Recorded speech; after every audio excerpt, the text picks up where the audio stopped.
तो साथियों नमस्कार। आज एक और महत्वपूर्ण और बहुत ही अच्छी खबर लेके आया हूँ। एक हवलदार जो लगभग 22 साल 8 महीने और 27 दिन नौकरी करके डिस्चार्ज कर दिया गया, हुआ नहीं कर दिया गया। कैसे कर दिया गया? क्योंकि वो लो मेडिकल कैटेगरी था, और लो मेडिकल कैटेगरी वो किस में था? हाई ब्लड प्रेशर यानी हाइपरटेंशन। हाइपरटेंशन में लो मेडिकल कैटेगरी होने की वजह से उसको 24 साल पूरे नहीं करने दिए गए, और 22 साल 8 महीने 27 दिन नौकरी करने के बाद उसको डिस्चार्ज कर दिया गया, उसका शेल्टर अपॉइंटमेंट विड्रॉ करके। लेकिन उसकी disability attributable to military service थी, जबकि रिलीज मेडिकल बोर्ड में मात्र 5% मिले। एट्रीब्यूटेबल टू मिलिट्री सर्विस होने की वजह से उसको डिसेबिलिटी पेंशन का पूरा बेनिफिट मिल चुका है, और जो भी उसका एरियर आना था वो एरियर आ गया है उसके खाते में। तो दोस्तों चलिए मैं आपको उसका पीपीओ और एरियर डिटेल दिखाता हूं। तो साथियों आप देख सकते हैं ये एक कोरिजेंडम पीपीओ है एक हवलदार जी का, जो 4 सितंबर 2002 के भर्ती थे, और 31 मई 2025 को ये डिस्चार्ज आए। अब ये इनका कोरिजेंडम पीपीओ नंबर 2 ये देख सकते हैं आप, ये जनरेट हुआ है, जिसमें कि इनकी सारी डिटेल्स हैं, किस तरीके से ये डिस्चार्ज हुए और क्या डिसेबिलिटी थी और क्या इनको सेंक्शन हुआ है। तो सबसे पहले डेट ऑफ एनरोलमेंट 4 सितंबर 2002 के ये भर्ती है। 31 मई 2025 को ये डिस्चार्ज गए, और इन्फेंट्री के ये सोल्जर थे।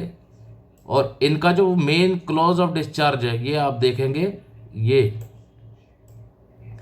इसमें लिखा है no shelter appointment is available in the unit LMC cases only. इसका मतलब है कि ये नौकरी तो करना चाहते थे, लेकिन इनको नौकरी करने नहीं दी गई। इनका शेल्टर अपॉइंटमेंट था वो विड्रॉ कर लिया गया, और टोटल इनकी क्वालिफाइंग सर्विस जो थी वो ये थी 22 साल 6 महीने 22 साल 8 महीने और 27 दिन इन्होंने सर्विस की। हवलदार इनका रैंक था, और इनको पहले ही नौकरी से निकाल दिया गया। अब आ जाइए, ये कहाँ के रहने वाले हैं? ये राजस्थान के रहने वाले हैं, नागौर डिस्ट्रिक्ट है, राजस्थान के रहने वाले हैं। 5200 इनकी एमएसपी थी। क्लासिफिकेशन अलाउंस 450, एवरेज पे 50,400, और इधर आ जाइए पे इन पे मैट्रिक्स 45,400। लास्ट एमोल्यूमेंट ड्रॉ ने जो इन्होंने लास्ट एमोल्यूमेंट ड्रॉ किया वो 51,050 रुपये था।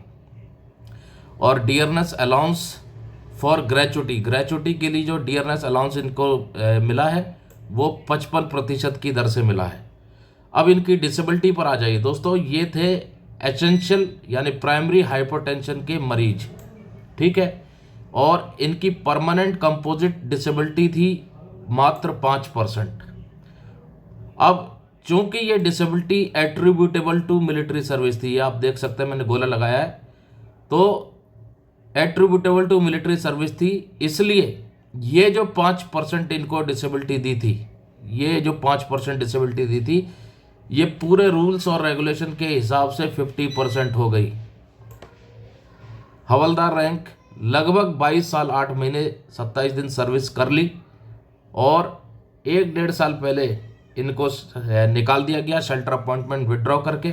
अब इनका आरएमबी हुआ, release medical board. Release medical board में इनकी जो डिसेबिलिटी थी वो एसेंशियल प्राइमरी हाइपरटेंशन थी, जो कि attributable to military service accept की गई, और 5% इनकी डिसेबिलिटी की असेसमेंट की गई थी, जो ब्रॉड बैंडिंग और राउंडिंग ऑफ करके अगर देखें तो 50% के हिसाब से एक्सेप्ट कर ली गई। अब 50% के हिसाब से क्यों एक्सेप्ट कर ली गई भाई? 5% डिसेबिलिटी थी तो 50% कैसे हुई? उसका मुख्य कारण है ये क्लॉज ऑफ डिस्चार्ज, ये वाला सेक्शन, क्लॉज ऑफ डिस्चार्ज।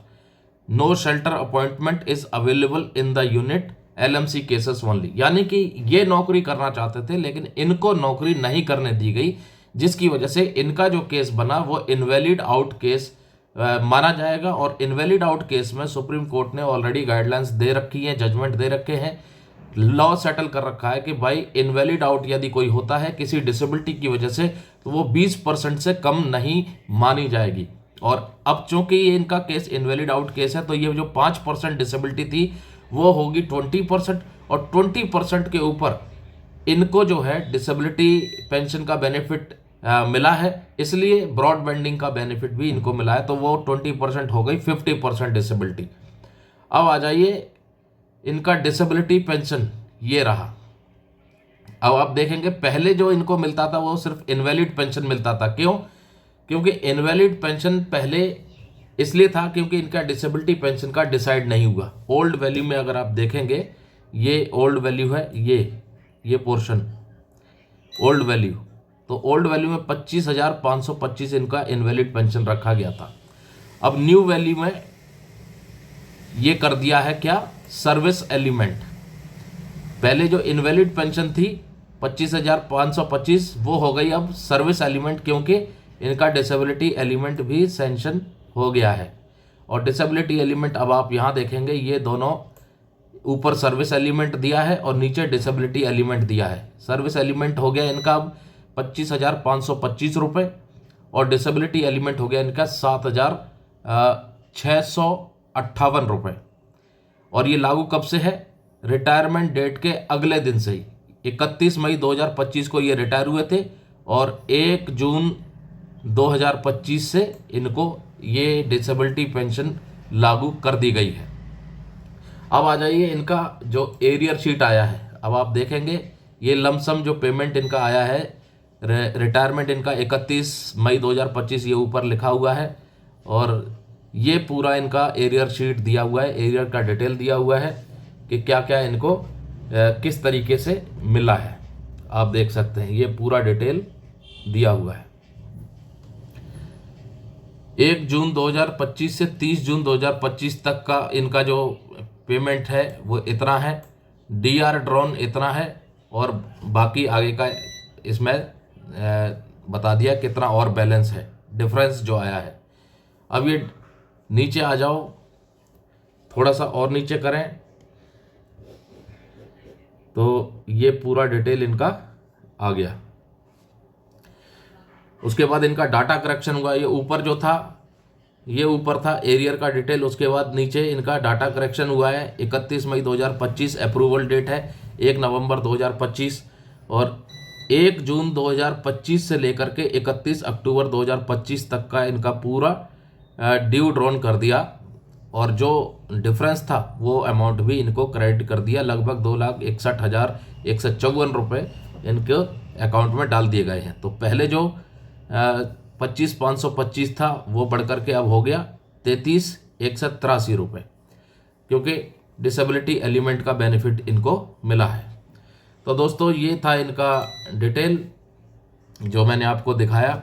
एक हवलदार जो कि लगभग 22 साल 8 महीने, आप देख सकते हैं ये 22 साल 8 महीने 27 दिन नौकरी करके ये डिस्चार्ज हुए थे। और डिसेबिलिटी आपको मैंने दिखा दी। एसेंशियल प्राइमरी हाइपरटेंशन था, एट्रीब्यूटेबल इनकी डिसेबिलिटी थी, 5% इनको रिलीज मेडिकल बोर्ड में मिला, और अंत में 50% हो गया इनका वो 5%, और 50% के हिसाब से इनका क्या सैंक्शन हुआ, डिसेबिलिटी एलिमेंट। ये डिसेबिलिटी एलिमेंट 7,658 रुपये।